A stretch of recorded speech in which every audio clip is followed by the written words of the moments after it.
De nous rejoindre sur Info Info de 143, vous se focalisez plus précisément dans les territoires de Massissi pour voir qu'est-ce qui s'est passé. Et d'ailleurs, dans la première édition, je l'ai promis que je vais revenir ici avec les bilans de ces bombardements aériens des forces armées de la République démocratique du Congo contre les rebelles du M23 soutenus par l'armée rwandaise dans plusieurs territoires, dans plusieurs localités des territoires de Massissi également sur l'axe Mpati, Nyange, Kitso vers Bibwe. Voilà, c'est là où je me concentre dans cette édition. Comme je vois très bien les Sokoy qui revient encore, qui entre encore en action. À part les Sokoy, il y a aussi les CH4 qui a réussi, donc c'est des avions de chasse qui réussissent encore à détruire toutes les positions et les renforts des M23 neutralisés dans ces bombardements aériens des forces armées de la République démocratique du Congo, alors que plusieurs sources, en tout cas, plusieurs sources contactées la région ce soir, affirment une avancée des forces armées de la République démocratique du Congo. Bien sûr, les FARDC ont réussi à avancer après que les drones, les drones et les Sokoy ont réussi donc à bombarder les positions des rebelles du M23. Et là, on signale plusieurs morts du côté M23 après les frappes des drones des Sokoy à Massissi, c'est 19 septembre 2025. Une vaste opération aérienne, vous devez retenir, des forces armées de la République démocratique du Congo et FARDC a visé ce vendredi matin les positions de la coalition rebelle M23, RDF et AFC dans le territoire de Massissi. Là, nous sommes dans la province du Nord Kivu. Qu'est-ce qui se passe, chers téléspectateurs d'Afro Info de 43? Restez connectés, c'est ici où vous aurez les vraies informations. Alors, selon des sources locales et donc des sources sécuritaires contactées de la région, les frappes ont ciblé les localités de Bibwe. Comme je l'ai dit, les localités de Bibwe, il y a Nyange, il y a Kito, Hembe. Voilà, ce sont les 4 localités. Et d'ailleurs, il n'y a pas récemment où les rebelles du M23 ont récupéré donc les positions, certaines positions dans ces localités précitées, la localité de Bibwe, Nyange, Kito et Hembe et leurs environs. Alors, les positions de ces rebelles étaient aussi dans ces localités et les environs. Là, nous sommes dans le groupement Bachal et Mokoto. Alors, l'armée congolaise et FARDC a mobilisé en tout cas un arsenal militaire moderne incluant des avions de chasse Sukhoi 25 et Sukhoi 35. Donc, vous verrez qu'il y avait Sukhoi, donc il y a encore des nouveautés dans l'armée Sukhoi 35 et Sukhoi 25, ainsi que des drones armés de type CH4. Voilà, donc les drones de type CH4 ne sont pas tellement moindres hein, lorsqu'ils frappent, c'est avec de grandes précisions.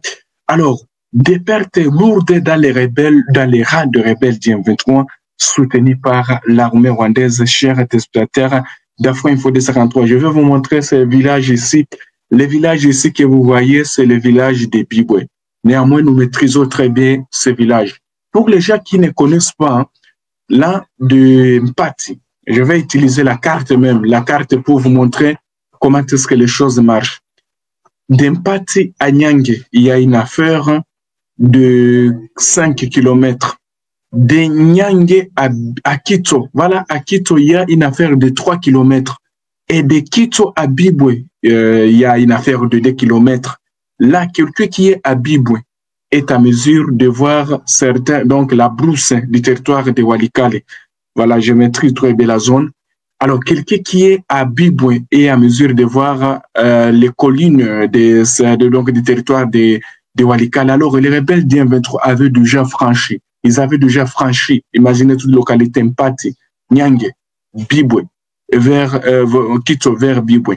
Alors, les forces armées de la République démocratique du Congo, dans un message relayé sur les forces armées de la RDC appellent les jeunes attention, les jeunes Congolais enrôlés de force par la rébellion du M23 à quitter les rangs ennemis et à se rendre le plus tôt possible car le pire doit arriver. La riposte sera implacable, préviennent les autorités militaires déterminées à reprendre le contrôle des zones stratégiques du territoire de Massissi et donc toutes les localités sous conquise des rebelles du M23 soutenus par l'armée rwandaise. Tous les jeunes qui sont qui ont été recensés, qui ont été forcés d'intégrer les rebelles du M23 et leurs alliés sont appelés à quitter vite car les choses deviennent en tout cas compliquées pour les rebelles du M23. Tout est déjà mis prêt pour répondre à toutes les provocations des rebelles du M23 et leurs alliés. Alors, un appel à la reddition. Dans un message, comme je l'ai dit, relayé en tout cas, certaines autorités militaires appellent les jeunes Congolais enrôlés par force de quitter les rangs de l'ennemi avant que les choses ne s'empirent.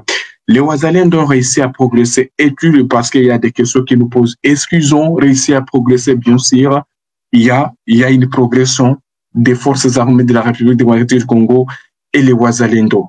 Alors, cette offensive survient dans un contexte d'abord de fortes tensions après la récente annonce par cette rébellion du M23 donc de la formation de plus de 7000 nouveaux combattants à Rumangabo dans les territoires voisins de Rutshuru. Alors, vous devez retenir que l'armée congolaise a réussi à jusque-là progresser. Les positions des rebelles du M23 qui se trouvent à Bibwe, à la limite avec les territoires de Massissi, toutes ces positions sont passées sous contrôle de l'armée congolaise. Je vous annonce ça, toutes ces positions sont passées sous contrôle de l'armée congolaise et les patriotes wazalendo, parce que lorsqu'il y a des frappes aériennes, il doit y avoir aussi des hommes qui sont sur le sol, qui continuent donc à avancer pour mettre la pression sur l'ennemi. Surtout, il y a des sources qui nous viennent, donc que nous venons à peine de contacter de ce côté-là, affirment qu'en tout cas, c'est chaos du côté des rebelles du M23. Il y a un chaos qui a secoué les rebelles. Et d'ailleurs, les rebelles, les forces armées de la RDC répondent aux provocations des rebelles. Parce qu'il n'y a pas de cela sur cet axe. Les rebelles ont réussi à avancer, à quitter vers un parti. Ils sont allés même attaquer les positions des forces armées de la République démocratique du Congo et des jeunes résistants Wazalendo vers Kitso et Bibwe. Puisque les Wazalendo, s'étaient aussi retirés pour éviter donc les dégâts collatéraux, ils s'étaient retirés. Alors, des frappes maintenant aériennes sont venues maintenant pour pulvériser les rebelles du M23 et leurs alliés qui continuaient. Et d'ailleurs, laisse-moi vous donner cette information. Les rebelles, en tout cas, les rebelles, nous avons cette information que les rebelles ont récemment déployé. Ils ont déployé depuis les centres de formation de Rumangabo. Ils ont déployé beaucoup donc de leurs recrues de ce côté-là. Ils ont déployé beaucoup de leurs recrues. Et d'ailleurs, de nouvelles unités de ces rebelles, selon plusieurs sources, ont été neutralisées. Les Wazalendo ont réussi à avancer. Alors, les rebelles ont déployé depuis leur centre de formation de Rumangabo plusieurs militaires. Ils ont déployé plusieurs militaires. Alors, comme ils ont déployé plusieurs combattants, alors, selon la même source, tous ces combattants auraient perdu la vie lors de ces frappes. En tout cas, c'est une source qui est sûre, qui donne cette information. Des renforts de l'AFC, c'est un quelqu'un qui est dans la zone qui, je ne vais pas citer son nom, mais il m'écrit ceci. Des renforts de l'AFC M23 récemment déployés depuis le centre de formation de Rumangabo auraient été directement, c'est un quelqu'un qui est dans la zone qui m'écrit, aurait été directement touché. Plusieurs combattants auraient perdu la vie lors de ces frappes. une source, donc, qu'on ne doit pas citer le nom, et que c'est une source. Moi, je maîtrise très bien toutes ces zones là où se passent ces combats. Alors, cet habitat d'un parti, parce que pour les gens qui continuent, parti, lorsque les forces armées de la RDC ont réussi à frapper les positions des rebelles qui se trouvent au niveau de Nyangé, également Kito, parce que dès que vous quittez Nyangé, vous devez retourner Nyangé, il y a vers un parti. Alors, lui-même témoigne cet habitat qu'il a vu ces rebelles du 23 passer avec leur corps. Bon, il y a quelqu'un qui va dire non, des images. Attention, il y a des images horribles qu'on ne saura pas mettre sur les réseaux sociaux, mais cet habitat, en tout cas, une source indiquée pas moins donc de 7 appareils de drones, dont 4 avions Sukhoi ont été dépêchés sur les lignes de front afin de renforcer l'opération. S'il y a des frères congolais qui ont été enrôlés de force par l'agresseur, pouvez m'écouter. C'est ce que cet habitat a écrit. Pouvez l'écouter, il déposerait immédiatement les armes et fuirait très loin, car l'arsenal déployé à l'Est est une puissance redoutable, a confié donc cet habitat qui est dans la zone. Vous devez retenir que les combats toujours se poursuivent, hein, surtout dans les territoires au sud de Massissi et la colline de Kassopo, où les forces armées de la République démocratique du Congo et les Wazalendo intensifient toujours les combats. Donc, pour l'instant, il y a toujours des frappes aériennes qui ciblent toujours les positions des rebelles du M23.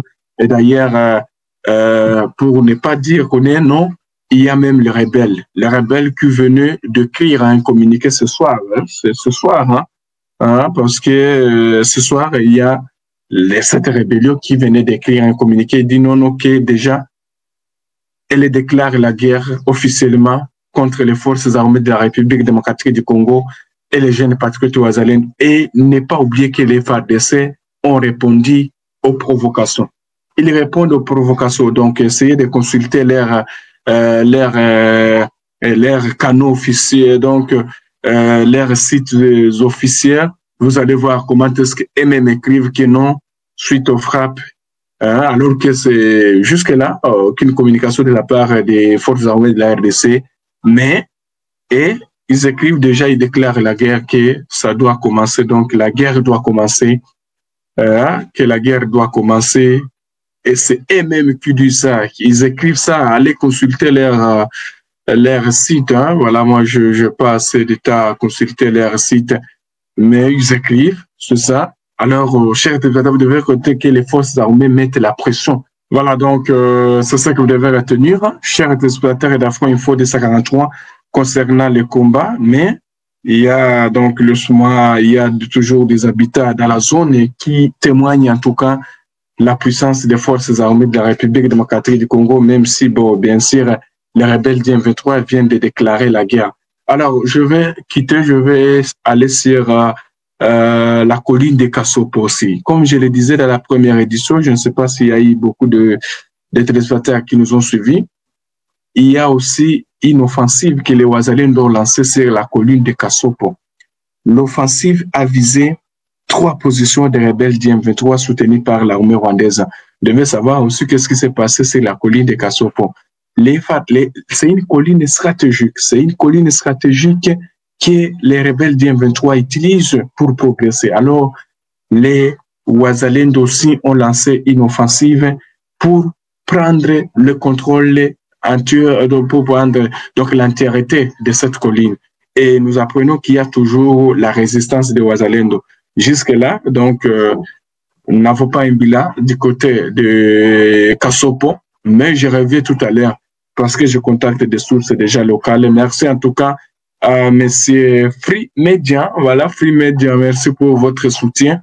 En tout cas, que Dieu vous bénisse. Les autres peuvent aussi emboîter les pas.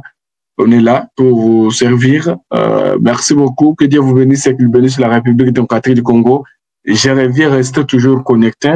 Je vais revenir et surtout, je vais me rendre aussi au site Kivonsien qui a eu des combats violents du côté de Walungu. Je vais revenir. Merci beaucoup. Que Dieu vous bénisse et qu'il bénisse la RDC. Restez connectés. Les informations continue, chers téléspectateurs d'Afro Info au DSA 43.